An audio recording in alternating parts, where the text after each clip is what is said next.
big one. There we go.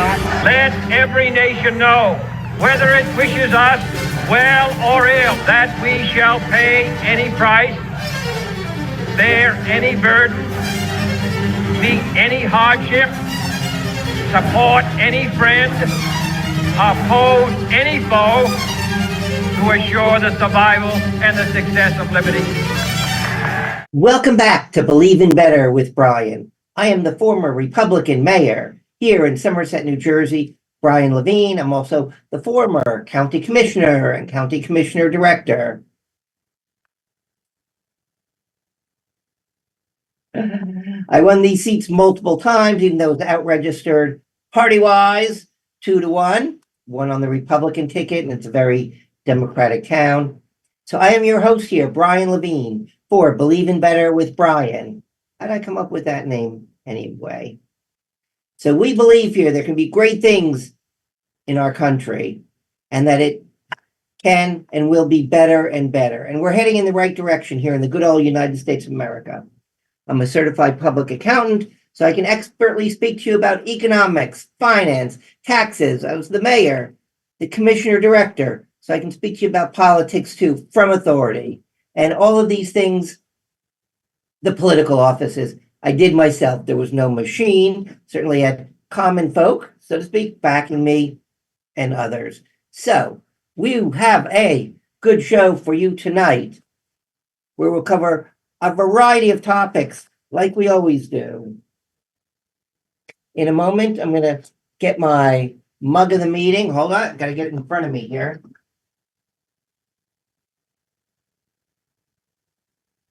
Bring that up in a moment. Okay. And then we're going to go over a few topics. We're going to go over, when is a Trump like a Biden? And those of you who are polarized say, what? My guy's never like the other one. You got to be crazy. No, I'll tell you when a Trump is like a Biden. And, some various things with that. Well, surprise, surprise, the inefficiency of government. You never would have thunk that, would you? The government could be inefficient. But I'll go over a couple things for you. Oh my goodness. One from recent times, actually current, and one goes back over a decade on different coasts. But I'll tell you about that. I'll tell you, since I said I'm an expert in politics too, I'll tell you politics as it should be, and how that little snippet of how it should be was. Talk about law enforcement, and talk about that as an expert too, because as mayor, I had a good, close relationship with our police department, went in and spoke to our police chiefs all the time to see how things were going. And we will answer the question. You ever hear the old saying, how many blanks does it take to change a light bulb? We're going to answer, how many Gen Zs does it take to change a light bulb? Stick around, we'll tell you. Little thing on health news, that's a very small segment, but not a lot has to be said. You'll see why. And then we just passed Martin Luther King Day this week, and we had one of the largest Martin Luther King celebrations we still do in the town in which I was mayor. And I would give a little talk every year to greet the people. And the very first one, when I was mayor, I'll give you a couple little pieces of that. Okay, as we go over that here, make sure our speech is in front of me. So I can tell that to you. There it is. Okay. I'll go over, I won't read the whole thing, but a couple little things for just like a minute, show you how I did that. I think in another segment that we'll post separately, I'll tell you about, I'll deliver the whole speech to you. So here's our mug, like we've seen before.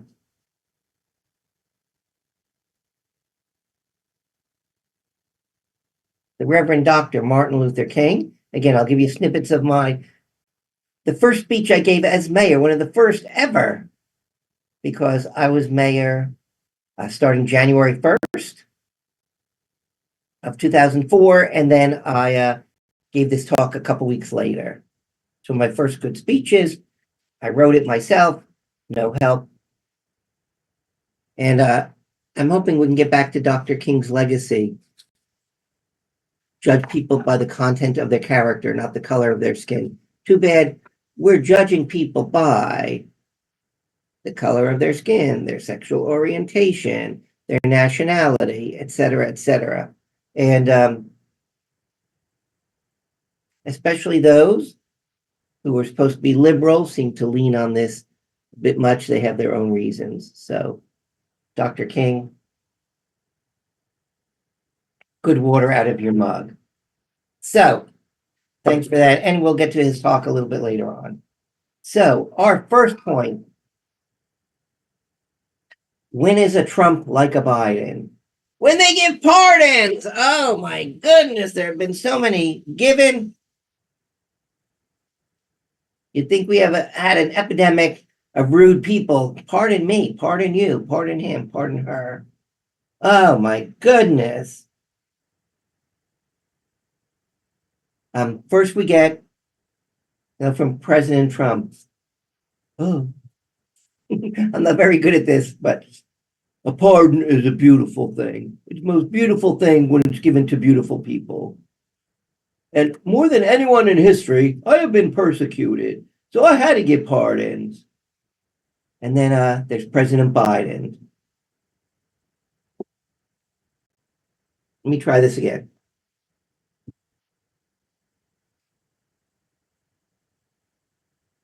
President Trump, a pardon. Let me just say, a pardon. It's a beautiful thing when you give it to beautiful people. And I have been persecuted more than anyone in history. So I have to give these pardons out just because we have no other choice. And then we have President Biden. I'm pardoning because they keep picking on my family. And these attacks on my family will continue. Isn't that right, Jill? Yes, dear, they are. Just keep signing where the nurse is pointing on the pardons, Joe. And that's Dr. Jill to you, Joe. Remember that. Damn it. Oh, yes, darling. Yes, dear. Yes, sweetheart. Yes, dear. So, what happened with these pardons? Joe Biden. Who did he pardon? He pardoned his siblings. For what? And their spouses, while the door was hitting him on the rear end on the way out of the White House. He's lucky didn't knock him down in the snow. Little nut steady on his feet. Saying Monday that his family had been, quote, subjected to unrelenting attacks and threats motivated solely by a desire to hurt me. The worst kind of partisan politics. Remember I said, when's a Trump like a Biden? They both say the same thing. Everyone's attacking me. They're motivated by the desire to hurt me. Worst kind of partisan politics. They both give almost the same quote. Oh my goodness. And of course, last month, Joe Biden pardoned his son Hunter for tax and gun crimes. Okay, I'm a CPA. Go commit a tax crime and see who's going to pardon you. Oh my goodness. And he had pledged he wasn't going to do that, that was terrible to do it, to pardon family members, and that's exactly what he did. And while Donald Trump was being sworn in around noon, it was a couple minutes earlier that he was giving pardons to a blanket pardon to his brother James, his wife Sarah, his sister Valerie, and her husband John Owens, and his brother Francis. Is every political family so corrupt that you have to give them all these pardons? Oh my goodness. He also pardoned Dr. Anthony Fauci, retired General Mark Milley, and members of the House committee that investigated the January 6th attack on the Capitol. One interesting, maybe a good one, President Biden pardoned Marcus Garvey. He was a Harlem resident, international activist. I think he coined the phrase Black is beautiful and did things for his neighborhood. Okay, on the other side, Donald Trump on Monday, Inauguration Day, issued about 1,500 pardons and commuted the sentences of 14 of the people in connection with the attack on the U.S. Capitol on January 6th, 2021. Differences of pardon says, you are free and clear. It doesn't count anymore. Do over. But the commuting sentences meaning, well, you're still guilty, but here's a get out of jail free card, just like a Monopoly. You get to leave. So, and you know what? Both the Democrats and Republicans are hypocritical here. Look, some people deserve pardons. That's good. But both of them say, and both sides say, the Democrats and Republicans, look, my president's pardons were okay, but the other guys were personally and politically motivated. Give me a break. You know what? They remind me, there was a song from a group called, put on my glasses because it's a reflection from way back, group called the Coasters, that a top 10 hit in 1959. It was called Charlie Brown. And it was, the songwriters Lieber and Stoller have said that the song is not related to the Peanuts character. But the main line on there was, why is everybody always picking on me? That's why you see these guys and all their comrades, the people support them. Not all of them, of course, but some of them. Why is everybody always picking on me? And both sides. How can everyone be picking on everybody? Oh, my goodness.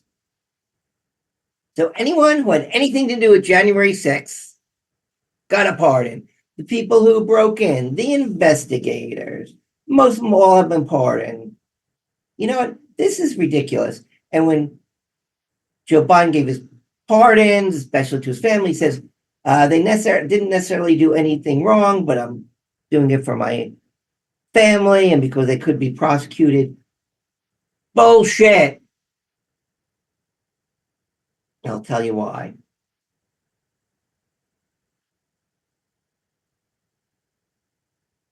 President Gerald Ford, after pardoning Richard Nixon, said he carried a clip in his wallet, a ruling by the Supreme Court that said, by accepting a pardon, you admit to the guilt. The Supreme Court said that.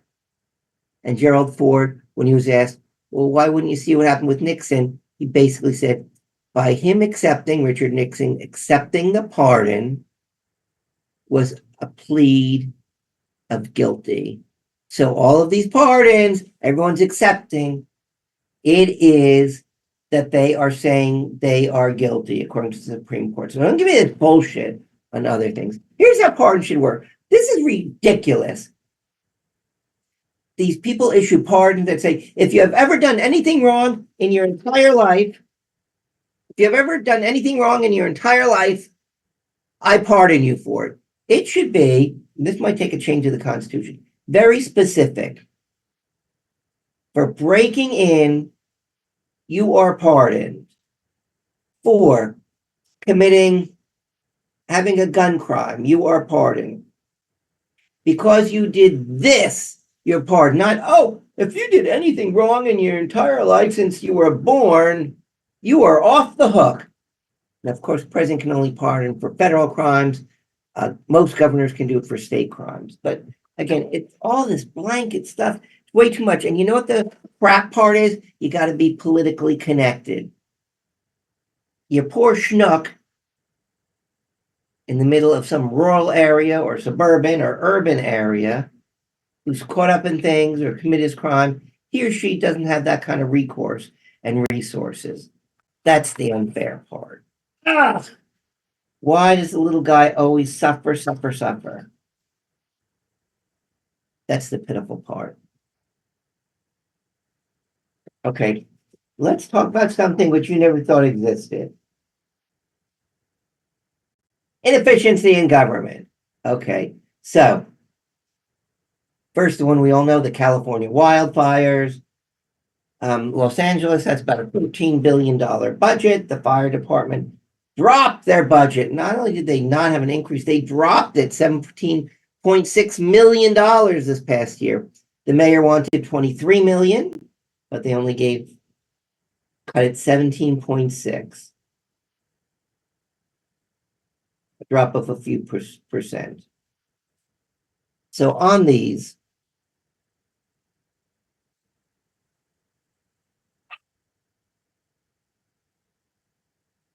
okay, so for readiness, wildfire time of year, they know what happens.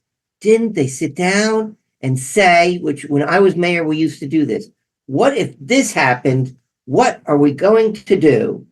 So when they would have sat down and said, if there's a wildfire, if there's Santa Ana winds pickup, what are we going to do? Will we have enough water? Oh, you know what? Let's top off the reserves, the reservoirs, which one giant one was empty. What about the hydrants? Are they all flush with water? Can we get to them? Are we letting these people who grow the damn pistachios and almonds, do we let them use too much water? Can we reroute this? Oh my goodness, the ancient Romans came up with irrigation, and they can't even do that in California in the 21st century enough. And where are we going to get the water from? Can we empty people's pools? Can we do some brush fires to stop it, like a gap? Where was all the planning? And you see the damn mayor in LA. She's coming back from Ghana. Okay, so she had a trip. And at the airport, reporters saying, what do you say to your people? What are you going to say? Were you prepared? And she sits there like a dumb idiot, not saying anything, because she's afraid she never people putting it together yet. So Mayor Karen Bass,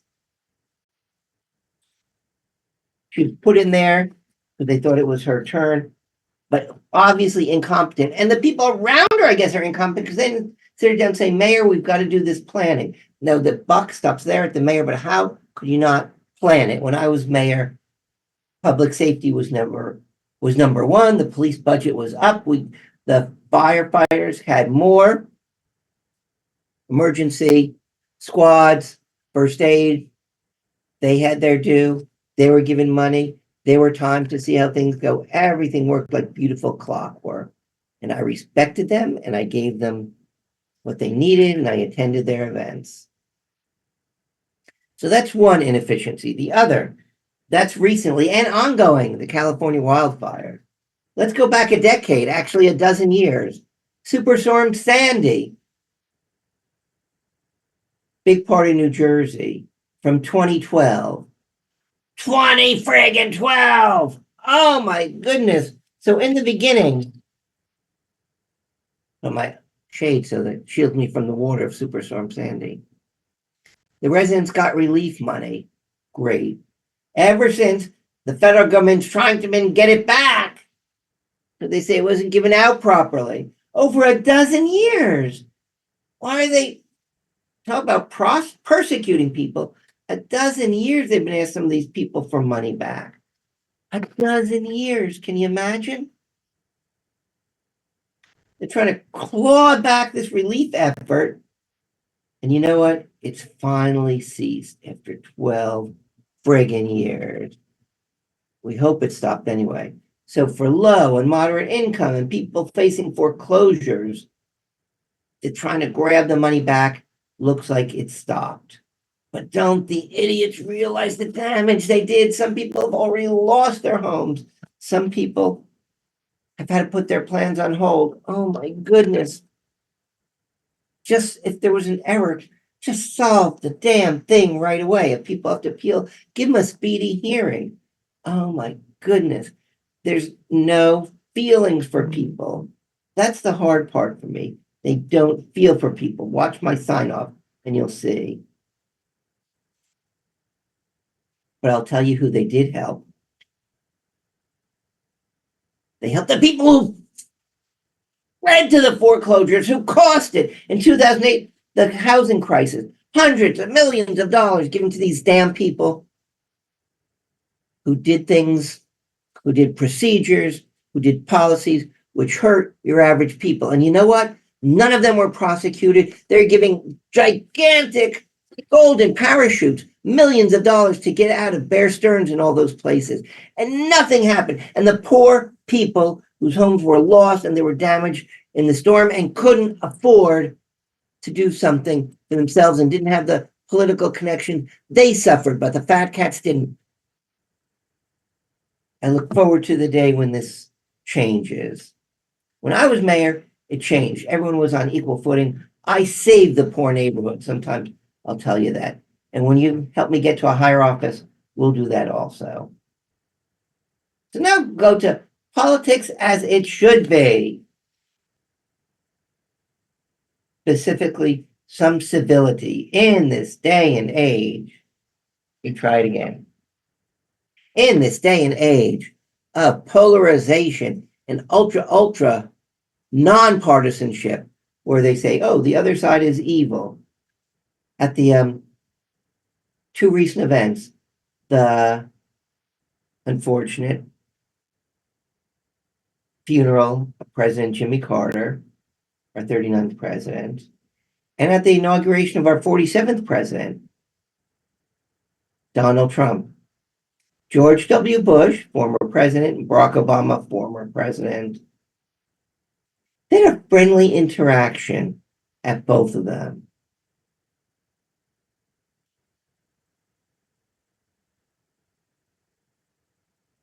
Now that George W. Bush had nice things to say about his friend, as he called her, Michelle Obama, which is nice. And Michelle Obama agreed, yes, they had a friendship. And she said, quote, our values are the same, meaning her and George W. Bush. Continuing the quote, we disagree on policy, but don't disagree on humanity. We don't disagree about love and compassion, unquote. So I loathe the polarization for polarization's sake that we often see today, because a lot of people say, because from their side, it's wrong, it's bad, it's immoral. But let me tell you, the whole concept is moronic. Here's two people, President Barack Obama, President George W. Bush. They can disagree on policy, but don't have to be disagreeable with each other. They can implement different executive orders. They can look at the world order and things like energy and even immigration and things differently without saying the other person is different. The other person still loves America, but he's approaching it differently. And, you know, that's how it used to be. In the last several years, it's, again, just become too polarized, not only politically, racially, ethnically, genderly, all these things, religionly. Making America great again would go back to where we were just a few years ago, not in total, but in how we looked at things. And you'll often hear politicians saying, I know not all of them are bad, but they're terrible people because they paint the other side as evil. And it's just not true for the most part. I'm so sick of it. I'm sick of it. Let's talk a little about law enforcement, which was in the news. And you can look this up, this video on YouTube. An Oklahoma City police officer, this just last year, who slammed a 71-year-old man onto the ground. I'll give you details in a moment. Slammed him onto the ground after a traffic stop. He was originally charged with aggravated assault and battery by the local district attorney in Oklahoma County, Vicki Bahana. But the Oklahoma Attorney General, Gentner Drummond, dismissed the charges. Go look up the video. And what you'll see is the victim, he's from Vietnam, Mr. Leach Vu, I'll pronounce that right. He was confused. He didn't speak English that well. And the body cam footage of the police officer shows a bully, the police officer, throwing him to the ground. And look, like I said, when I was in office, when I was mayor, police were number one. And I'm usually on their side. Actually, my philosophy was, if anyone says anything about the police, my default is the police are right until I'm proven wrong. And so there's a traffic stop. The police officer is trying to explain to Mr. Vu how it goes. Mr. Vu got out of his car. I'm not sure how that happened. Usually the police say, stay in your car. Mr. Vu reached out and touched the officers, which you can never, ever do. But Mr. Vu, he was a confused, frail man, frailer than even his 71 years, who did not understand English too well. So he was slammed to the ground by the police officer. And someone, it might have been his daughter or someone was around saying, call an ambulance, call an ambulance. He suffered a brain bleed, a broken neck, a broken eye socket. Here's what happens. Police officers can and have to defend themselves. He knew, the police officer, that he was not in danger.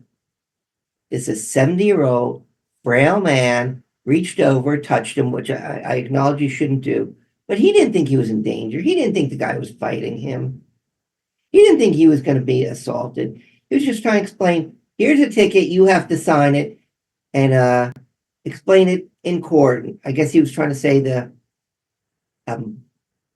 gentleman, Mr. Vu, who stopped at the traffic stop, that he didn't do anything wrong. And the police officer said, we don't argue it here.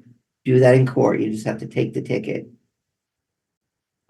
Like I said, I put our police officers number one, but this treatment was too harsh. You look it up, look up the video, and tell me your opinion on it.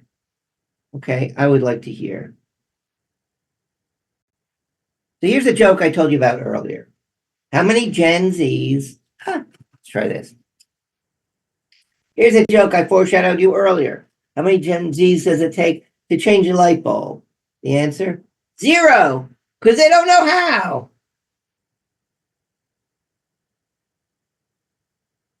There was a researcher for, it's called Halfords. They didn't quite explain it when I was reading it in the article, but I think it's the UK retailer. They do motoring and cycling products. So maybe they do things they want to know. They found a survey that about 25% of Gen Zers did not know how to change a light bulb. So what they often do is they'll get others or professionals to hang pictures, do things for them. They're good at high tech from the using it point of view. So there's our joke of the day. I'm not sure we always have a joke of the day. So here's the health news. Foreshadow, short segment.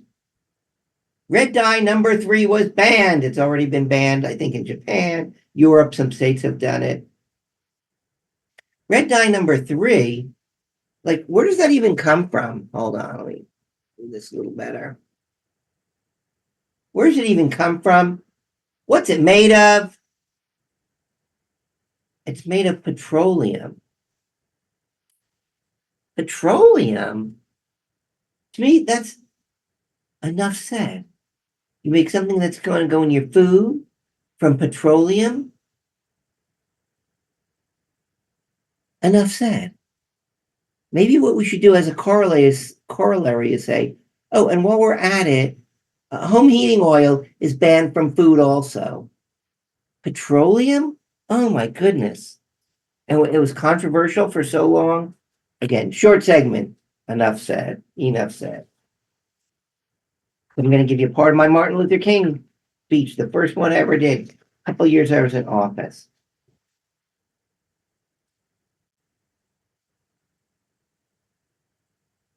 This isn't the whole thing, but maybe someday I'll do this and others I did along the way. Okay, here's the quote. The time is always right to do what is right. The Reverend Dr. Martin Luther King Jr. spoke these words. And throughout our history of humankind, people have not always done what was right. Looking back, we see some great moments of compassion and empathy throughout our history. We muse, however, over the injustices, over the shortfalls, over man's inhumanity to man.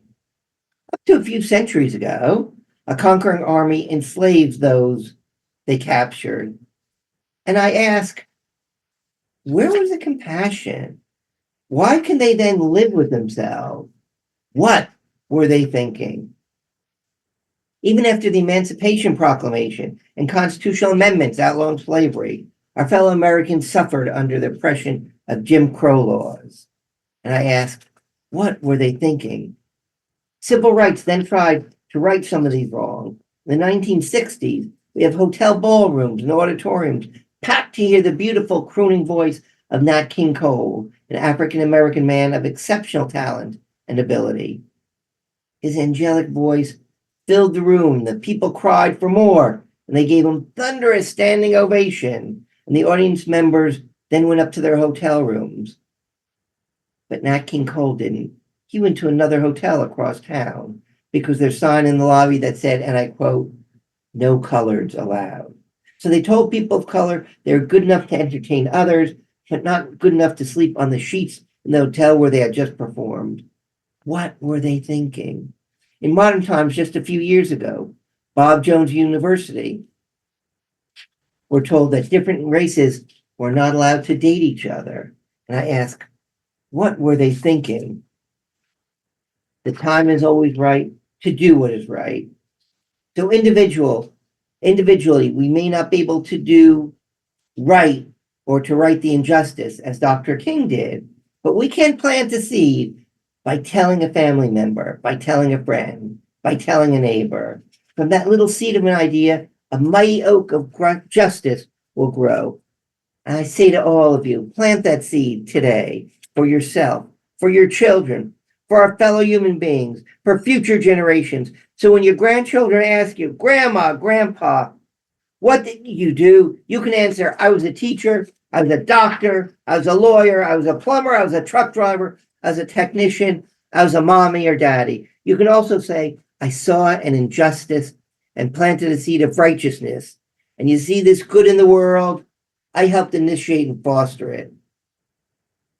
Furthermore, I say to all of you, future generations will not care if you drove a Mercedes or a Chevrolet, if you lived in a 20-room mansion or a one-bedroom apartment, or had $10 million in the bank, or lived paycheck to paycheck. They will, however, be affected by the seed you planted that grew into a mighty oak, and the sweltering heat of injustice will be blocked by the cool shade of the mighty tree of righteousness that you had a hand in. Because the time is always right to do what is right. So let us all pledge to do right and to plant that seed. And then Dr. King's legacy will surely live on.